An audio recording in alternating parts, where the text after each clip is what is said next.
Mga kapuso, karong buntaga ato makauban ang bag-uhay lang giila nga Queen of Laga, Bukidnon 2022. Sayron ta ang storya niya, una pa man siya nahimong beauty queen o karon nga nagmadaugo na siya. Ato makauban si Ma'am Dolly Cruz. Ma'am Dolly, good morning and welcome din sa At Home with GMA Regional TV nga makita sa Tibok, Mindanao. Kamusta ka karong higayuna? Hello everybody! Maayong buntag ka natong tanan. I am really feeling very happy right now, ecstatic actually to be here in this show. It's really an honor to be here. By the way, congrats Dolly sa imong kadaugan no isip Queen of Laga, Bukidnon 2022.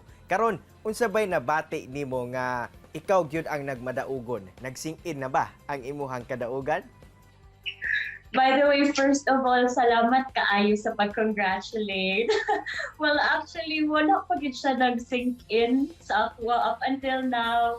Ga-ask pagapon ko if it's just a dream because it's really a dream and suddenly it became a reality. So wala pa gid siya nag-sink in. Laga Bukidnon winner, Malay City! Well, ang pageant yun sa Laga Bukidnon, it was a great experience for me. Having the chance to meet gorgeous and amazing ladies from different parts of Bukidnon, representing their respective city and municipality, grabe gid ka na nga honor. And it's like facing jewels of Bukidnon. Alright, background taga Maydali aron mas mailan pa ka sa to mga kapuso, no? Una pa man ka nahimong madaugon o nahimong beauty queen, unsa-unsa ba ang mga background pud nimo ani nga industriya o kaniadto pa ba gipangandoy na bagid nimo nga mahimong usa ka beauty queen? Actually, nag-start yun ning pag-enter na ko mga pageant because of my teacher, Ma'am Aya. She told me na if I join a certain pageant that was Miss Education before, I'll have plus points. So I joined. So before sa college, I joined pageants sa some college, sa school, and with the help of God, I was able to win Miss Mindanao Association for state universities and colleges. Then Pasuk as well. It's a national competition.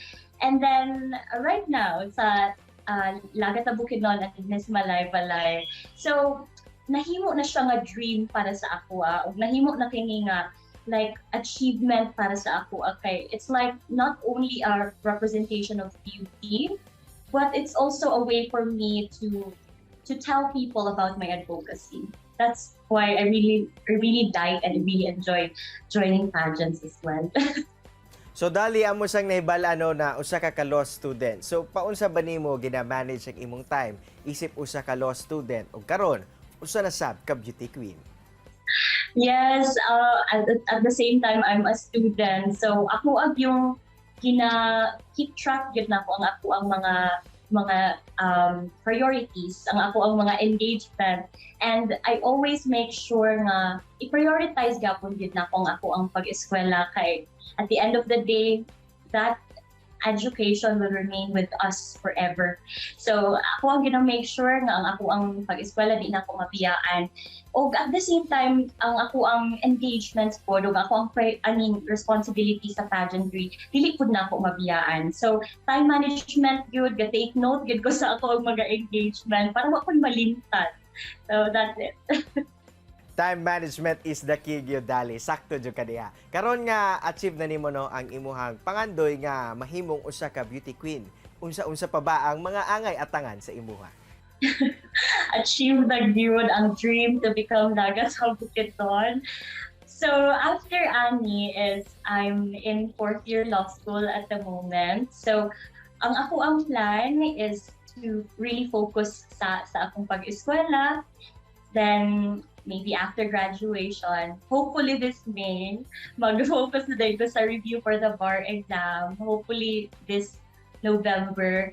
And ato na rin iampo ang mga next engagement. Maybe if hatagan og chance of if i-bless ni God, maybe future pageants if i-bless. Thank you.